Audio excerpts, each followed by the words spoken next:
Hello everyone, good afternoon sa inyong lahat. Ito, nandito, naboboring. Ako, mayroon lang akong gustong sabihin kasi sa mga followers ko kasi yung mga nagpa-follow sa akin ay hindi naman okay yung kanilang mga account kasi hindi ko sila ma-respect, hindi ko kayo ma-respect. Paano bang gagawin ko?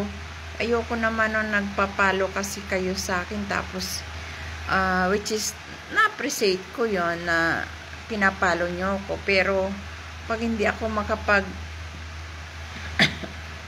follow back sa inyo, parang hindi ako masaya. So gusto ko kasi pagka pinalo nyo ako, mapapalo back ko rin kayo, kaso lang ba't ganon?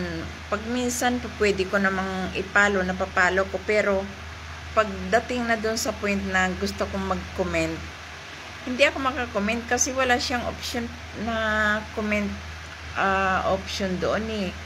So hindi ko alam kung ano ba yun. Kasi ako kasi yung tao na kapag kasi nag-follow ako, hindi lang ako nagpipindot lang na follow back lang, ganon. Kundi ang ginagawa ko kasi nagko-comment muna ako, nag-i-engage muna ako bago kayo i-follow back, ganon. So, ganon. Tapos minsan naman yung ibang sinisearch ko kasi yung ini-scroll down ko kasi yung mga nag-follow sa akin. Pero minsan naman mga nag-follow sa akin tawag doon,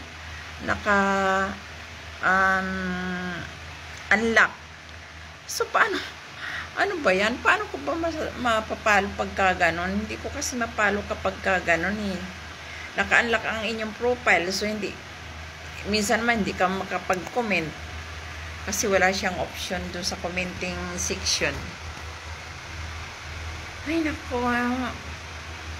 Minsan karamihan ng ganon, wala naman konti lang yung napapalo back ko kasi nga puro ganon yung sa inyong puro ganon ang inyong mga profile, mga account, hindi siya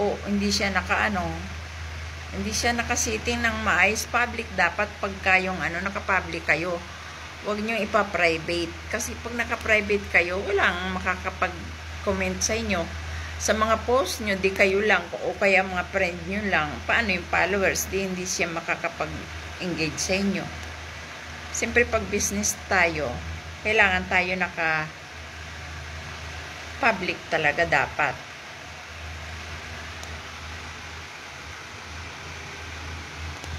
So, yun lang guys. Kasi nalulungkot naman ako na hindi ko kayo mapalo back. Pero anong gagawin ko? Pag minsan niya scroll down kung ganon. Tapos sabihin ko, ano ba to? Bakit ganon? Eh di wow.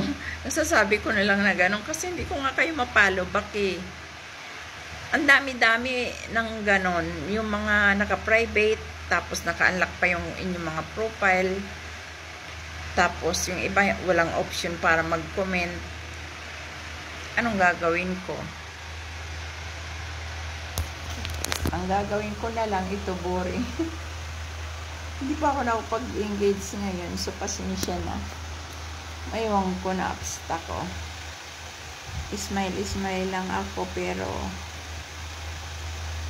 smiling but deep inside, behind my smile there is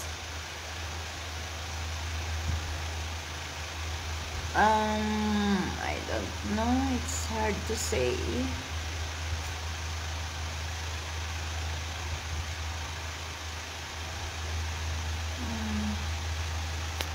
I don't wanna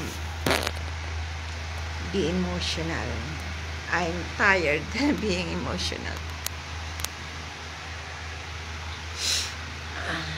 That's all. And yeah,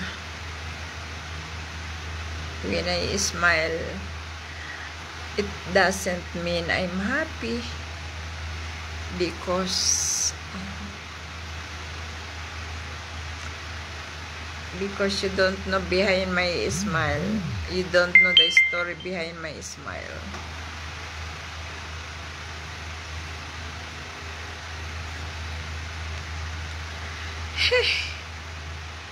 sometimes I wanna give up.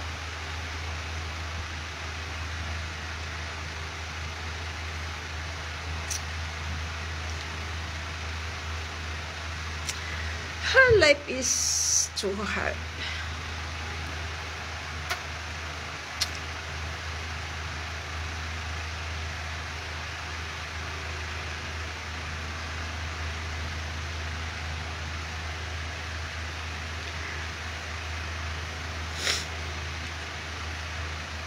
I don't wanna cry. I don't. Please stop.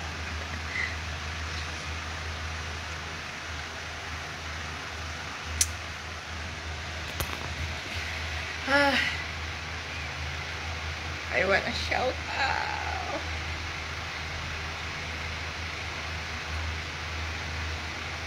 Wala naman yung aking chan.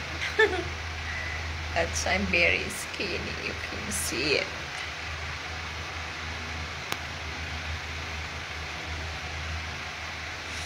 I wanna go somewhere. I wanna go trapping. But the problem is I don't have money. Oh my gosh.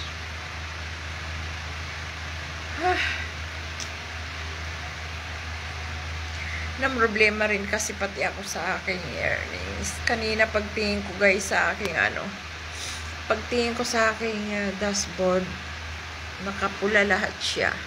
Tapos meron doong na copyright na naman ako. My God, ang tigas ng ulo mo. Elsie, you're very stubborn. Na-copyright na naman ako. So, I delete all my posts that there is including music. So, I delete them all. O, kita na ang aking bra. Oh my gosh.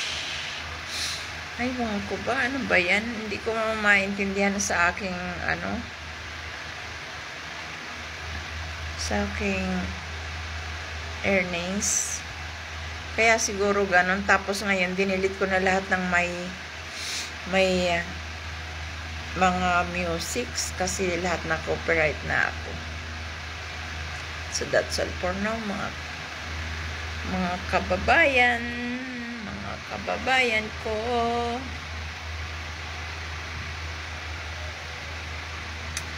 Bye-bye. Thank you for watching.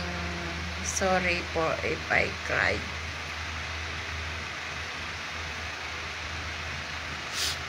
Bye-bye. Sa akin nga palang YouTube channel, please subscribe, like, and subscribe. Ang YouTube channel ko pala, iwan ko lang kung pwede kong sabihin dito. Baka hindi pwede. Baka ma-follow na naman ako. Bye. Thank you for watching. See you for my next video. Love you all, guys.